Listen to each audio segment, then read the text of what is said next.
We all know the Crystal Gems, a group formed by alien rebels that escaped the grasp of their Gem Homeworld after waging war against the Great Diamond Authority. A rogue Rose Quartz and a Pearl paved the way for gems on Earth to live freely. But what about the gems left behind in the tyrannical galaxy run by the Diamonds?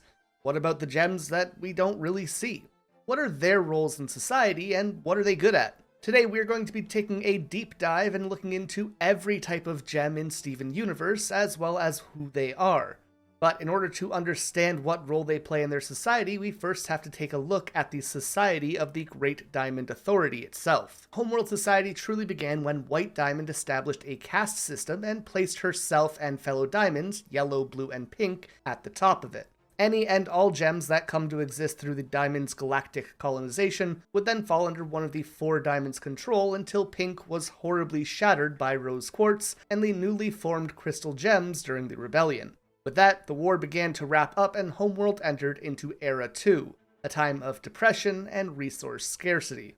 A lot of categories on the bottom of the list seem to not have a very concrete place in the ranks, so I'll try to rearrange them to where I think that they might make sense in the context of the Great Diamond Authority. But with that bit of context, let's go all the way to the bottom of the caste system and work our way to the top. And at the very, very, very bottom are the cluster gems. Clusters are pretty big downers to start on, but they are unfortunately where the list is going to begin. These gems are constructed from the forced fusion of the shards of shattered gems after the war, with the goal of creating a geo-weapon in the center of the Earth to eliminate the planet that Pink Diamond loves so much once and for all. Of course, that only happened after the Diamonds decided that that planet couldn't be colonized anymore. A lot of horrifying experiments later, and the cluster was embedded in the Earth's core. Eventually, Yellow Diamond placed a Peridot in charge of monitoring and checking up on the cluster, as well as its wandering predecessors. Cluster gems present as horrifying amalgamations of colorful limbs and body parts, which range from a couple of hands sprouting from each other's wrists to like full-bodied monster-like gems that are larger than people. Like zombies' hunger for brains, clusters are violently drawn to other gems in an attempt to recover the rest of the missing parts of themselves. They function as a hive mind of all the shards that they are made up of, but like their gems, a lot of their mind is also missing from them as well. Thankfully, after Steven reforms the Diamond system, he gets Yellow to promise to fix as many clustered gems as she can. So at least there's kind of a happy ending for like some of them, I guess. Speaking of happy endings, it would make me incredibly happy if you took a moment to check and make sure that you are subscribed and leave a like on this video to let us know that you enjoy topics like these. If you have other subjects that you think we should take a look at, let us know in the comments down below, but anyways, now we can move slightly up above the clusters to the things that they are made of, gem shards. I think these would be placed just a little bit higher in the caste system, purely because they aren't fusions and that counts for quite a lot. That doesn't mean that they are welcomed by the Diamonds by any means originally, but it is what it is. These come from the gems that have been broken and are essentially dead. When a gem's physical form takes too much damage, they can poof their physical body and turn into a gem to give themselves a chance to heal. But when a gem's physical stone is then broken or takes too much damage, it will crack and shatter, killing the consciousness that is attached to it and leaving behind a broken shard. Much like in the clustered gems, shards were often recycled into drone soldiers or power sources until they started searching for the rest of their bodies and attacked everything. And that was the end of that. From then on, gem shards were typically bubbled away for safekeeping, as they were too chaotic to have around otherwise. Speaking of gems that needed to be bubbled, throughout the show we see the crystal gems handling monster after monster, many of which were actually corrupted gems that could not escape the Earth in time for the Diamond's corrupting light. The Diamonds unleashed this beam on the Earth to destroy every last gem after the war, so that the crystal gems couldn't hunt them down again. But they failed to realize that without Pink, the most they could do was essentially spread a worldwide rash of corruption. Garnet, Pearl, and Rose Quartz ironically were spared from this due to Rose's shield, but every other homeworld gem, or surviving crystal gem that failed to get to a ship or a warp pad, all met a terrifying fate. Well, not all of them are horrifying. The Heaven and Earth beetles are kind of cute. But every other gem on Earth essentially loses their mind and is degraded to some sort of beast. The corruption could even be passed along through fusion to gems that were not originally exposed to it, like we saw with Jasper. The crystal gems poof and bubble as many of these poor gems as they can, and with the help of all 4 diamonds, the corruption is eventually able to be undone. But moving away from the diamond's war crimes for a moment, next we can focus on the 2 major groups of rebels, and we'll begin with the off-colors. The off-colors are very similar to the crystal gems. They are a group of renegades to the Diamond Authority, and were cast aside as a result. They're made up of defective gems like Padparacha, a cheery sapphire who can only see to the past rather than the future, ostracized gems like the Rutile twins, a gem that was split in 2 underground resulting in twins joined at the hip. Intergem fusions like Rhodonite and Fluorite are also part of the off-colors, as they are states of being that are very much no-nos on Homeworld, and if they were to return home, defective gems there are often shattered or imprisoned and basically tortured if they end up getting caught. But what's bad on Homeworld is often celebrated on Earth, so let's check in on Beach City's own local renegades. The Crystal Gems are a movement originally led by a Rose Quartz soldier and a newly liberated Pearl that fled Homeworld after shattering Pink Diamond. But, of course, the Rose Quartz was actually Pink Diamond in disguise, who had decided to throw everything away and live on Earth. In the early days, they recruited a Garnet fused from a Ruby and a Sapphire that fled Homeworld for love. Before the end of the war, there are a few other members of the Crystal Gems that we get to know about, like Biggs Jasper, Snowflake Obsidian, Crazy Lace Agate, Larimar, Tiger's Eye, Beryl, Serpentine, and Bismuth. Bismuth, in particular, is the only Crystal Gem that we really get to see up close, though. She forged the Crystal Gems as weapons and eventually designed the Breaking Point, a weapon designed to shatter gems,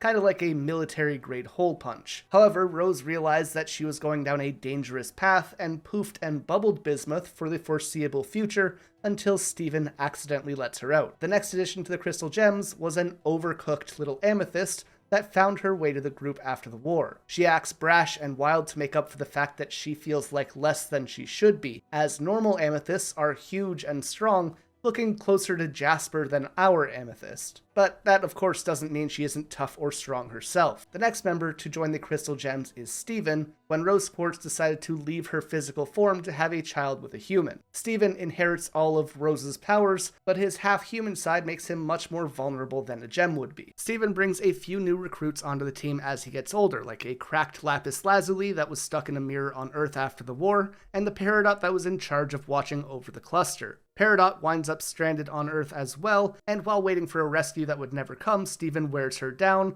the two become friends, and she eventually joins the Crystal Gems. You Claude!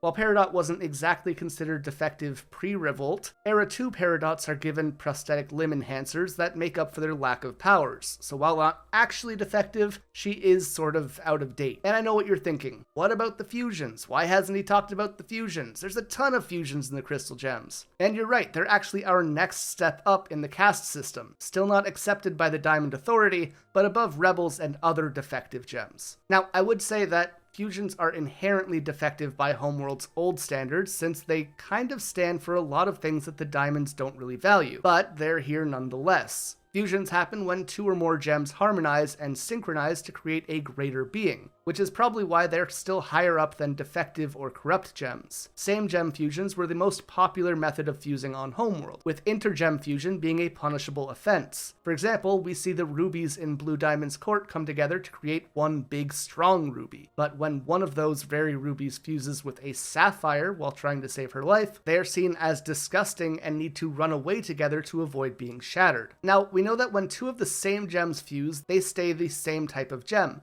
But when 2 or more different gems fuse, we get something entirely special and new. A combination of the personalities, strengths, and weaknesses that make up both gems to create something bigger, stronger, and uniquely them. And that's what makes them such a threat to Homeworld's delicately whack society. So obviously, the diamonds make sure that every gem feels a shameful, sickening prejudice against intergem fusion. Fusion is done through harmonizing between gems, and the stronger the gems' relationship is with each other, the more stable that fusion is. I mean, just look at the difference between Garnet and Malachite, for example. Garnet is synchronized, poised, calculated. She is strong and confident in Ruby and Sapphire's relationship to keep her stable, and it takes a lot to split her apart. Malachite is toxic, out of control. Lapis and Jasper constantly battle for domination over their body, and she relies on brute strength to make up for being unable to strategize properly. The gems that made her up are hardly synchronized and have to use half of their brainpower just to focus on staying together because they just hate each other so much. We get a pretty good look at some fusions in the show that are fairly unique instances of gems though. Of course, we have Garnet,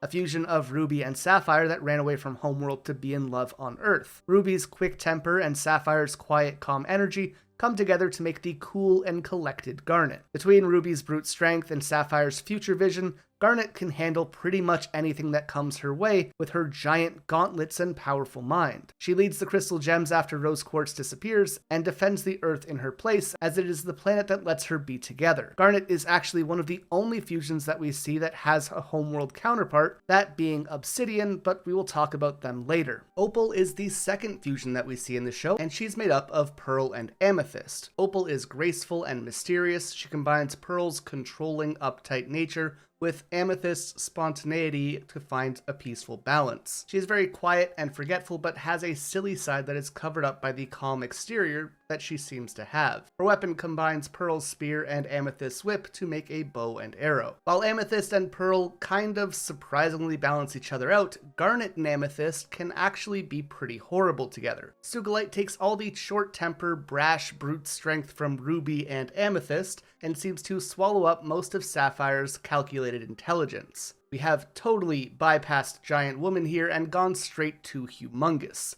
Sugilite swings around a mace, or as Steven so elegantly put it, her wrecking ball thingy, made up of Amethyst's whip and Garnet's gauntlets. Especially in her early appearances, Sugilite seems to take on Amethyst's insecurities and self-esteem problems and amplifies them. And Amethyst actually struggles when they unfuse sometimes because being fused with Garnet, a being that exists entirely out of love, feels so good to Amethyst, and even Pearl in Sardonyx, that she feels more alone when they separate. Speaking of Sardonyx, this is the fantastical magician slash showwoman made up of Garnet and Pearl. She is theatrical, she is quick-witted, and most importantly, she is strong. When Pearl fuses with Garnet, she seems to get a bit high on love, like Amethyst does, and it inflates her ego quite a bit, which comes out very heavily in Sardonyx. Her weapon is a giant mallet made up of Garnet's gauntlets and Pearl's spear. She can manipulate the segments of her body to spin around 360 degrees, and she moves with that dance-like delicate poise that Pearl has. So now we know what happens with Pearl and Amethyst and Garnet and Pearl. But what do you get if you fuse them all at the same time? That'd be the gigantic, towering Alexandrite. Made up of components of Garnet, Amethyst, and Pearl, Alexandrite often has trouble staying synchronized for longer than necessary. I mean, just imagine that internal dialogue. She can manipulate parts of her body like Sardonyx, as well as breathe fire, but she tries to rely on reason rather than strength, most of the time at least. On to a bit of an interesting one with Stevonnie. Technically, Stevonnie's gem would count as pink diamond, since this is the only gem that they are made up of, but Stevonnie is actually more human than gem. Much like how Steven is a being unlike any other, Stevonnie is one of a kind as well. They are a fusion of Steven and Connie. They have all of Steven's diamond powers and Connie's sword skills that come together to make quite a force on the battlefield, especially when paired with Lion. They embody all of Steven and Connie's childhood whimsy, but they also seem to take on a lot of their emotional strain and anxieties as well, as we see them grapple a lot with growing up and navigating their relationship as they get older. While Steven and Connie build each other up while fused, Lapis and Jasper tear each other down. Jasper gets Lapis to fuse with her to form Malachite to take down the crystal gems,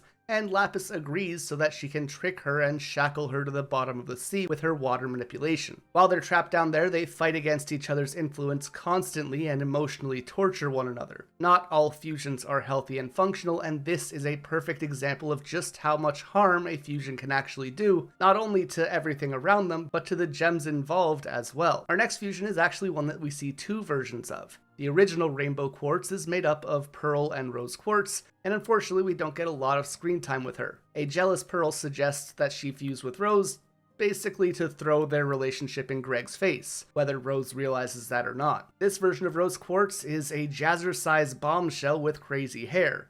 I think Pearl's possessiveness over Rose and Rose's desire to have fun and enjoy life like all the time comes together in a really interesting way.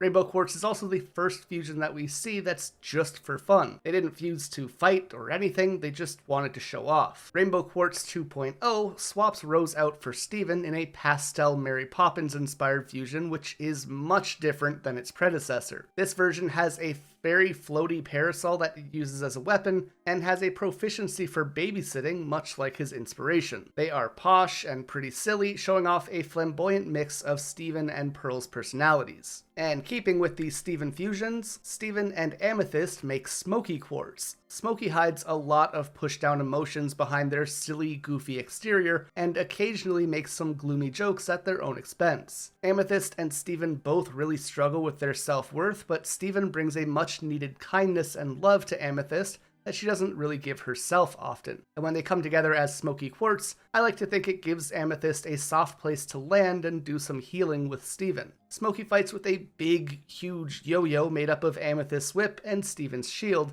and does some pretty fun tricks with it. Next up we have the Steven and Garnet fusion, Sunstone, who's like a super jacked beach bra meets a Sailor Says TV segment. They've got a very 90s vibe to them, and they're cheerful, optimistic, and laid back. Sunstone is incredibly strong, being able to lift the Diamond's robot ship off of themselves, and combines Garnet's gauntlets with Steven's shield to make suction cups to scale the ship with, so that they can reach the diamonds. And later, she even runs a home safety Geminar, because safety rules. Our next fusion is the biggest that we've seen, standing tall over even Alexandrite. Obsidian is a fusion of all the core crystal gems. While swapping Rose out for Steven makes a world of a difference in Rainbow Quartz, when it comes to Obsidian, Rose and Steven's versions are very close in looks. We never see Rose's Obsidian in the show, but we can tell based on the huge statue of her behind the beach house that they look pretty similar. Obsidian has a hard time speaking. I mean, again, a lot of different internal dialogues happening at any given time, and I'm sure anyone would get tongue-tied there. They are wild and vicious in battle, and they wield a blazing greatsword. There is no doubt that Obsidian is intense.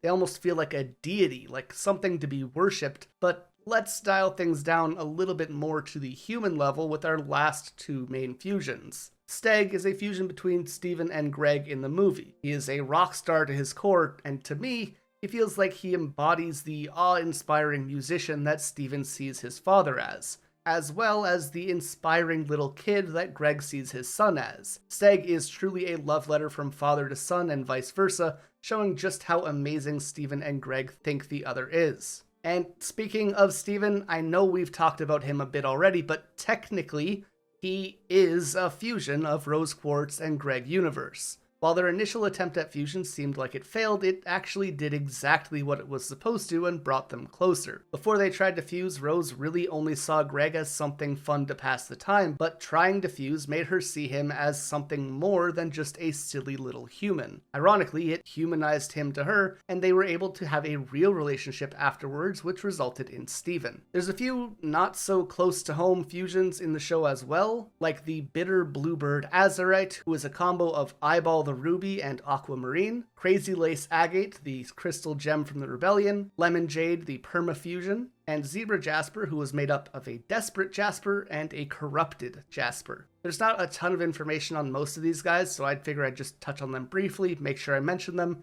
and finish this section off with the last fusion that we see. We meet a giant pufferfish that is a corrupted watermelon tourmaline fusion of two unspecified gems. Tourmaline seems to have a terraforming ability like Lapis does, so we would probably be able to place these gems in the same societal category as long as the gems that watermelon tourmaline are made up of are both types of tourmaline. Otherwise, the diamonds probably would have just shattered her. This specific gem is big and round with green and pink coloring, making her look like a watermelon. With that, we can get into the actual singular standardized gem types on this list. We should address the unknown gems first, or gems that we don't really know enough about for their personality or their role in society. A lot of these gems we only really see in their corrupted states, or if we do see them otherwise, it just isn't for very long. I'm not entirely sure where a lot of these next gems belong in the ranks, but I'll try to give an estimate of where they might be. There is the albite that takes the form of the obelisk from the Pyramid Temple, a chrysocolla that we see as the Slinker when she is corrupt, a blue chalcedony or gem cave creature when corrupt, the Moonstone or the invisible gem monster on Mask Island, mystery green and violet gems, the grossular diopside or titanite that we see as a flower monster, a group of pyrites, which the only thing we know about them is that Pink Diamond would call them fool's gold, a colony of kyanites, which Pink Diamond apparently brought home alien worms from, and a few gems that we basically only know the name of: beryls, serpentines, micas, and chalks. The Heaven and Earth beetles are also included in this category since we don't really know what kind of gems they are, or who they were before being corrupted, but they did have their own spires, so maybe they're important as gems at one point in time. We see an orange spodumene in its corrupt form, as well as the worm monster that chases around Steven and Connie for the glow bracelet early in the show. When her corruption is eventually undone, she is very tall and thin, with hair that covers her eyes, if she even has eyes. She maintains a very beachy vibe, and I'm unsure what her role may have been in Homeworld society before she was corrupted. However, she seems like she'd be a lot of fun to be around, so maybe she was like more of a personality higher gem than a warrior or anything super important. Moving on to Larimar, we are first introduced to this chilly little friend in her corrupted ice monster form. The Larimar that we see was a member of the Crystal Gems during the war, and she loves the sound of human laughter and screams of joy. Larimar is quite small, with a spiky head and hands, and she appears to be dressed for a chilly day with a scarf and tall boots. On Homeworld, Larimars would create ice sculptures for the diamonds, which tells us that Homeworld gems are not all business all the time. They enjoy art and culture and creativity, just as long as it serves the diamonds. Keeping on the subject of corrupted gems abandoned on Earth during the rebellion, the desert glass lives in the sand-creating pillars and structures. Her terraforming abilities probably place her actually decently high up in the caste system, in a position probably similar to lapis lazuli, but due to her being abandoned on Earth, unable to ever regain her bodily form, she's down here among the one-off corrupted gems. Maybe some glass gems on Homeworld were even artists like Larimars, and I'm sure that they could compete in some pretty sick extraterrestrial sandcastle competitions. From there we can follow the sand from the desert to the beach, where we might just find a crab gem monster and the corrupted form of Bixbite. When she finally returns to her normal form, Bixbite stands tall and proud with a large claw replacing one of her hands. These gems probably would be good at cutting or precision-based tasks like manufacturing or building, or even possibly using that claw for smashing or demolition. Maybe they would even have been on a construction squad for the living objects around the Diamond's Palace. And just what are living objects? These are sentient structures built with gems powering them from the inside. We see a lot of them in yellow and blue Diamond's palaces, in the living fountains, walls, and statues. They're technically just objects being powered by imprisoned gems, and not living free gems themselves, so they're pretty low on the overall rankings. However, they still do have faces and emotions. But now that we've covered a lot of the more speculative gems, let's move on to the ones that we know a bit more about. We all know that pearls are basically barely even considered gems in the Diamond Authority, but there's also one other class of serving gems that the Diamonds also love to order around. Pebbles are probably the only part of society that the Diamonds view as lower than pearls, not including those nasty fusions and defective gems, of course. While pearls are only assigned to serve one gem, pebbles pretty much run around for everyone. They are tiny, lumpy gems that take on many shapes, and they are mostly used to sew or make furniture and decorations, and typically stay out of sight and out of mind. Pink Diamond specifically took to the pebbles for comfort very often, and even bonded with them as friends. Combi is also a type of living or gem-powered object, and also likely a pebble-class gem as well. She must be a little bit higher up than one of Pink's pebbles at least, as she is good enough to be one of Blue Diamond's personal combs, and we know that Pink is the lowest ranking of the Diamonds, but more on that later. Combi sings to Blue as she brushes her hair, and she's surprisingly very big if she truly is a pebble. Now, coming in the ranks just slightly above the pebbles are, of course, the pearls.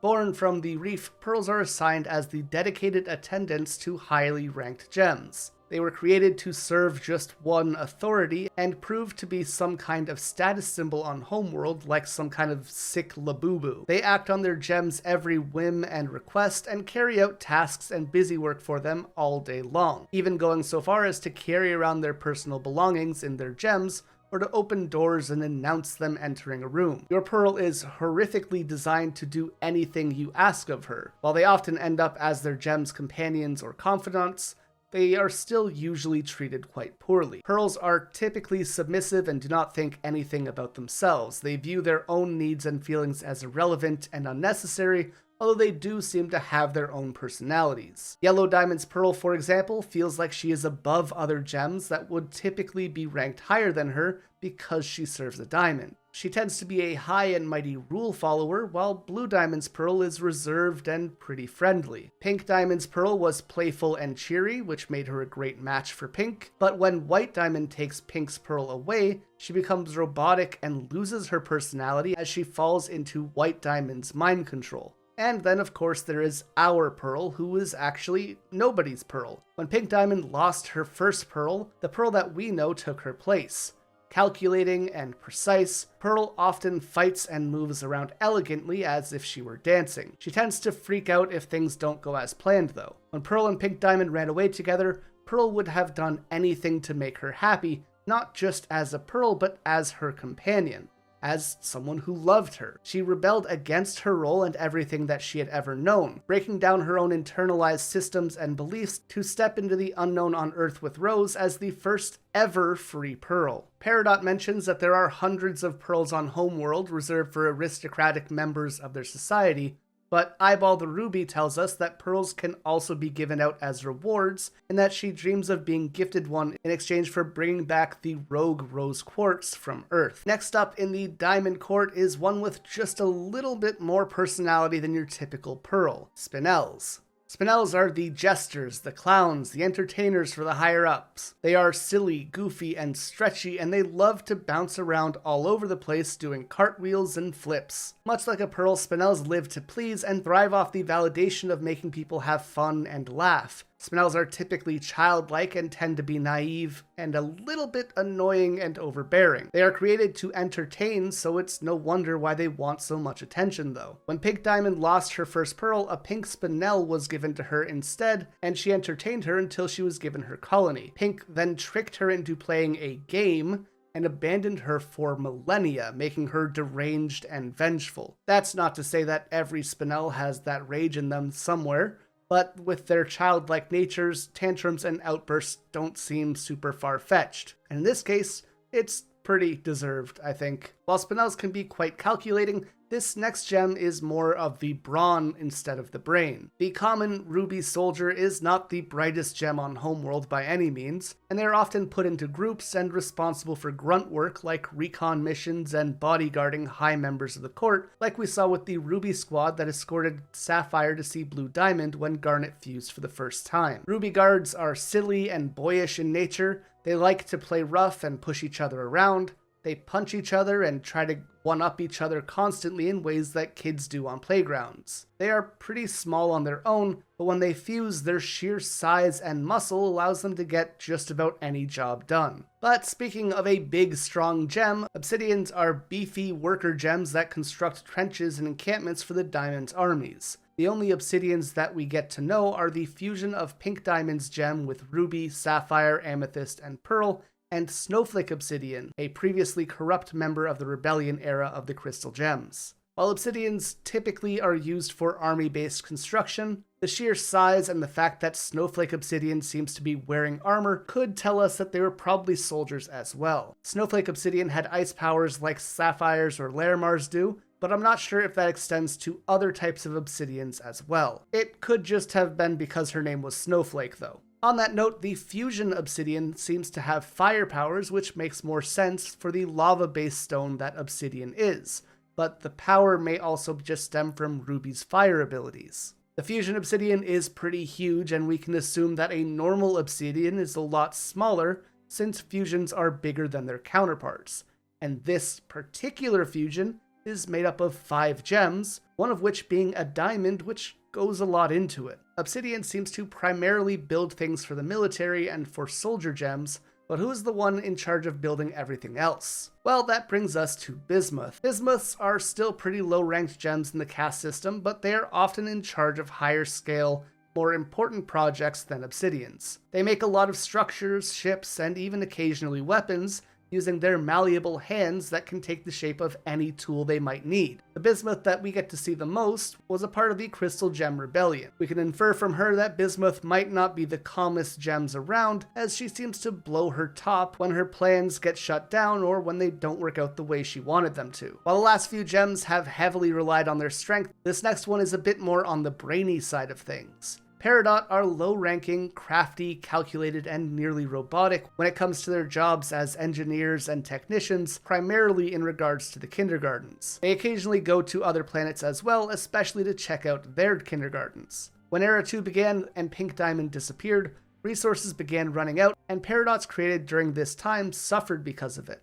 They came out smaller and weaker than a normal Peridot, and to fight that problem, Era 2 Peridots were given bionic limb enhancers to compensate. Moving up the ranks, once again, we finally come to what I think is the broadest category of gems, the Quartz Soldiers. Quartz Soldiers range in ranks from low to high, and there's just so much variety in the types of Quartz Soldiers that we learn about in Steven Universe. Quartzes are typically big and stocky with a lot of poofy hair, and the ability to Sonic-style spin dash. Their strong bodies made them excellent soldiers in war, and Homeworld was cranking out Quartz soldiers from kindergartens to have brute force gem power to expand the reach of their colonization. A Quartz will often place a lot of value in their strength or their usefulness, like we see in the case of Jasper, and smaller Quartz soldiers, like the Crystal Gem's Amethyst, tend to have a lower sense of self-worth tied to the fact that they feel less than for being small. Amethyst, especially early in the show, tries to compensate for her size by putting on a big show and pretending to be strong, even if it makes her act brash or reckless.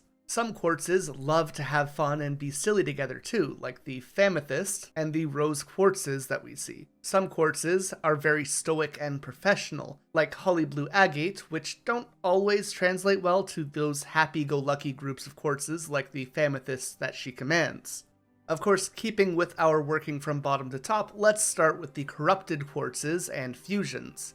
There are beta kindergarten quartz monsters, Zebra Jasper and Crazy Lace Agate, who was a Rebellion-era crystal gem, and we don't know much about these gems specifically, so we won't spend too much time on them. The next lower-level quartzes are Flint, Chert, Angel Aura Quartzes, and Tiger's Eye. They're just some more base-level quartz soldiers, nothing too crazy going on with them from what we see. In the mid-tier, we have Carnelians, Cherry Quartzes, Jaspers, Amethysts, Rose Quartzes, and Citrines. The only Carnelian that we see is part of the Amethyst, and we can assume that she was a victim of the shortage as well, seeing as she's only slightly larger than our Amethyst. She is fun and full of energy, which seems pretty consistent among a lot of quartzes.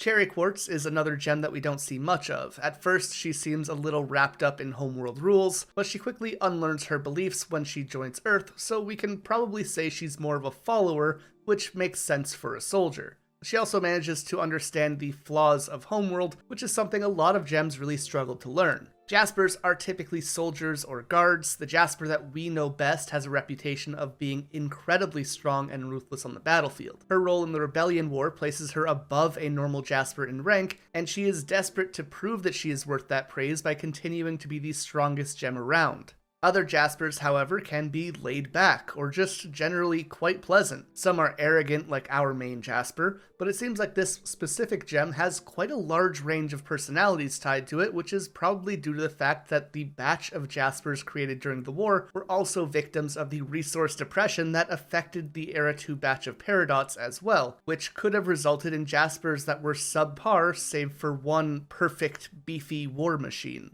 Amethysts are another quartz soldier who love camaraderie and fun. They seem to interact with each other similarly to the rowdy way that rubies do, but they also like to laze around, like our amethyst does. Amethysts tend to be pretty easygoing and willing to befriend any gem that passes the vibe check, which we see with the Amethyst being made up of not only amethysts, but jaspers and carnelian as well.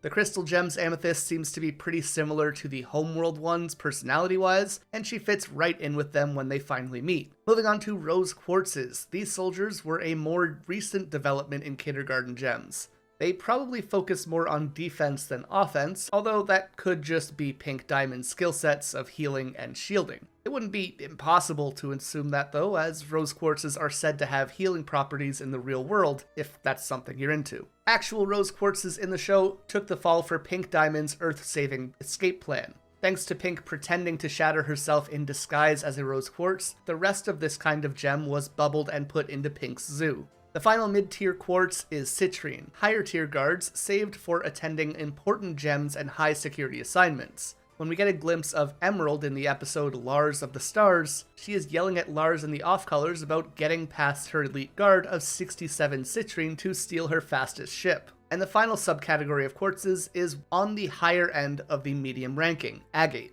Agates are typically bodyguards or the leaders of the military, the ones who command the rest of the quartzes. They are authoritative, pristine, just downright scary, even going so far as to be abusive if it means keeping her squadron in line. Holly Blue Agate is cold-blooded and, much like Jasper, thinks that her place in the diamond system makes her superior to other quartzes and gives her the right to look down on them and be awful to them. Now that we've covered the quartzes, let's get back to business by getting straight into nephrites. Nephrites were pilot gems that would fly dropships to potential new colonies for gem expansion, and nephrite captains were important enough to be in contact with Yellow Diamond directly. We do see a corrupted nephrite living on Earth in the course of the show with the Centipedal, and she is one of the first instances of a gem at least partially healed from the corruption that we see, even if it's just temporary. Nephrites have one large eye, like sapphires do, and big, poofy hair like quartzes do. We've talked a lot about gems whose purpose have been doing things away from Homeworld, but the next ranking gem that we have to cover is one that probably doesn't get away much. Zircons act as the lawyers of Homeworld. They take on trials where a prosecuting Zircon goes up against a defending one to present cases to the diamonds. Both that we see in the show are tall and thin, they are very smart and quick thinkers,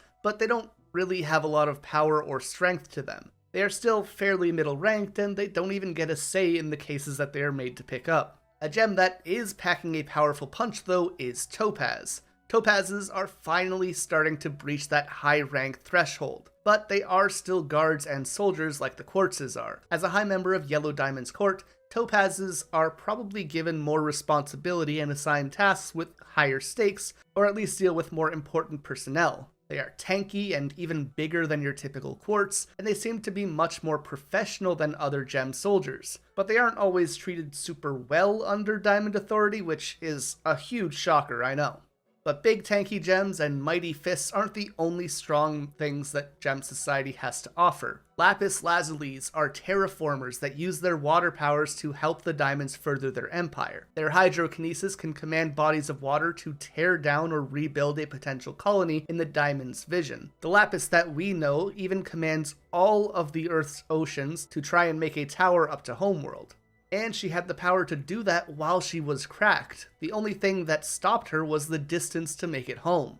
Lapis Lazulis, much like a lot of other Homeworld gems, don't really care for non-gem life forms, and treated terraforming other planets with apathy. It was nothing more than a job for them, though some Lapises did enjoy it. Lapises were probably a great help in building kindergartens because of the sheer strength and possibility of powering things with water. A Lapis could probably produce hydroelectric energy, pressure wash a gem's face off, and can even give themselves the ability to fly by making wings of water. We can also assume that other terraforming gems like glass and tourmaline may also have been ranked a little under Lapis Lazuli in the caste system due to their own terraforming abilities as well, but water-based terraforming is just so OP that a lapis would probably be more valuable in general. While a lot of gems come in fairly standardized sets of shapes and colors, like pearls with their pointed noses and rubies being nearly clones of each other, jades have a very wide variety of colors and hairstyles that they'll come in. They seem to just be aristocratic citizens with no set role in society other than just being socialite nepo babies, since we haven't really seen if or what they contribute. My guess is that they contribute culturally somehow.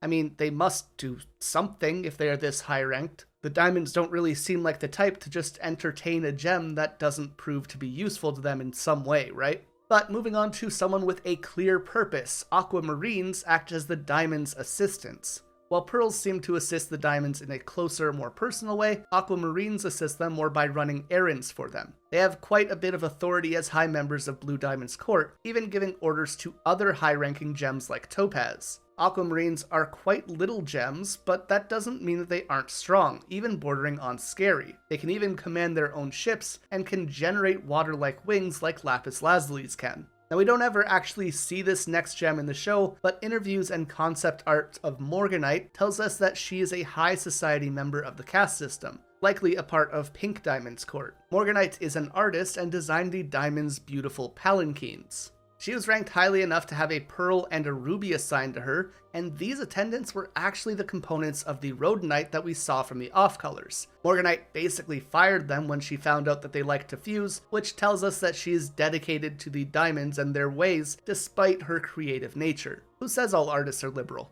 Actually, on the topic of betraying a diamond, we've made it all the way up to sapphires. Sapphires are highly valued for their future vision, and are often escorted by many guards while out on assignment, like we saw with the sapphire that makes up Garnet. Sapphires are very wise and almost always keep their cool, seemingly having no emotion a lot of the time. Ironically, she does also have ice powers. Sapphires have one eye like the Nephrites, and are short gems that are often dressed in poofy formal wear. Padparasha is a part of the Sapphire family, but it's a very low-ranking one because she is considered to be defective. Taking back to the stars, emeralds are high-ranking diplomats of the caste system, and are in charge of fleets of ships. Emeralds are obviously very powerful, but unfortunately we don't get to see a lot of the one emerald that we do see, but she is definitely an important part of the Diamond's military since she commands at least 67 citrine guards. Continuing on the military path, Garnets command armies that colonize new worlds. All that we know about non-fusion Garnets is pretty limited to the games, but we know that Garnet-type gems like Hessonite,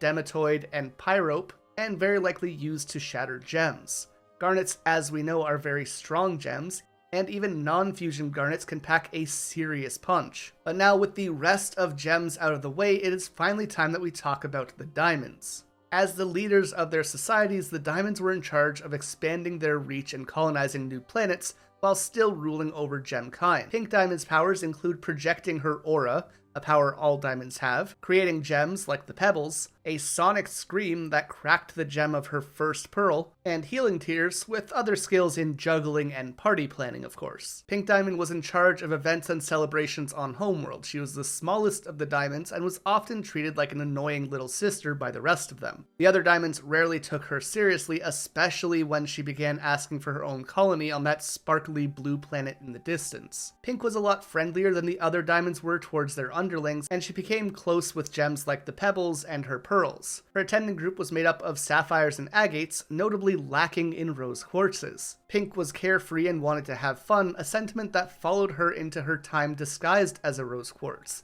She seemingly hated being such an important part of gem society, and felt as though she didn't fit in anywhere. Her fellow diamonds always treated her like a kid, and the rest of the gems idolized and feared her. All she ever wanted was to be seen as an equal, to have companionship, and when she settled into her life on Earth, she was finally free to be the gem that she always wanted to be. The news of Pink being shattered rattled the diamonds. They grieved the loss of their friend in different ways. Blue Diamond became depressed and clung to anything that was Pink's, primarily her Rose Quartzes and the human zoo that they had made for her. Yellow Diamond went the opposite way and tried to destroy every last trace of Pink so that she wouldn't have to think about her. And White Diamond began keeping to herself and became quite isolated. Blue Diamond was the one in charge of diplomacy and rules enforcement. She was in charge of carrying out White Diamond's will. She tends to be quite merciful at times, but much like the rest of the diamonds, she can be quite harsh as well. Since Pink was shattered, Blue became very emotional and began pushing those emotions on everyone else, as well as using her aura projection to force everyone to feel the same emotions that she does. But while Blue can be very forgiving in the Diamond's Court of Law, she has a no-tolerance policy when it comes to fusion between different gems. She is disgusted when she sees Garnet fuse for the first time, and she wasn't very happy to see Stevani either. Blue's other powers include being able to corrupt gems, she can create clouds from her evaporated tears, and she's able to project her energy into powerful beams. Yellow Diamond is in charge of White Diamond's military agenda. as well as overseeing the kindergarten's gem production on other planets. Yellow is short-tempered, tyrannical, and militant. She is logical and intelligent with an almost volcanic energy. Where Blue Diamond consults her heart, Yellow consults her head and tends to be the rational one of the two. Her powers include the Diamond's aura projection, which lets her destabilize light to zap a gem with enough electrical current to poof them. This was probably the foundational power for that weird destabilizing gem prison on the warship in Jailbreak. Yellow is also able to resist psychic powers. After the restoration of Homeworld society, Yellow moves from military affairs to working with Steven to heal all of the corrupted gems, making amends for the damage that she and other diamonds had done in the past. But speaking of a gem that's done a lot of damage, we have finally made it all the way to the gem that started it all. The brilliant and radiant white diamond is the one that established the entire society, government, and caste system. She had absolute control over everything on Homeworld. Her word was law, and everything that the diamonds ever did, they did to further her vision. Everything that they created other gems for was to expand White Diamond's reach. The gems on Homeworld treated her like royalty, or more like a god even. White Diamond is a pretty high-strung perfectionist, and her mood can change like the flip of a switch. She views the rest of the gems as beneath her, and often treats Pink and Steven as if they are playing childish games. The Diamonds all have a ship that they command, and they can come together in a Voltron-like robot, with White Diamond being the head of the mech. Her ship only leaves Homeworld in extreme emergencies or very important events, like when Steven returned to Homeworld. White Diamond's powers include aura projection, obviously, and most notably, mind control. She can take over a gem's thoughts and feelings and make them do her bidding. This effect strips them of their colors and essentially makes them White Diamond's puppet. She can also make a capsule that can levitate and teleport anything inside. White Diamond is able to change her color by manipulating the light that passes through her. This can also create a channel between her and a gem that she is mimicking, and allows her to copy their likenesses and abilities. She has gone through quite a huge transformation with the start of Era 3. She learned that she is the root of a lot of the systemic problems on Homeworld that make everybody unhappy, and that a lot of gem hardships and sufferings begin with her as well. Now, she actively works to unlearn her tyrannical ways and right her wrongs from the past, as she is much kinder to the gems. But that is it. We have covered every gem, what they do, and how they are important. So if you made it this far, feel free to leave a comment letting me know who your favorite gem is. Mine is probably Lapis Lazuli. And if you enjoyed, remember you can leave a like and subscribe to let us know to make more content like this in the future. You can recommend videos you'd like to see us make in the comments down below. But with all that being said, thank you all so much for watching, and I will see you in the next one.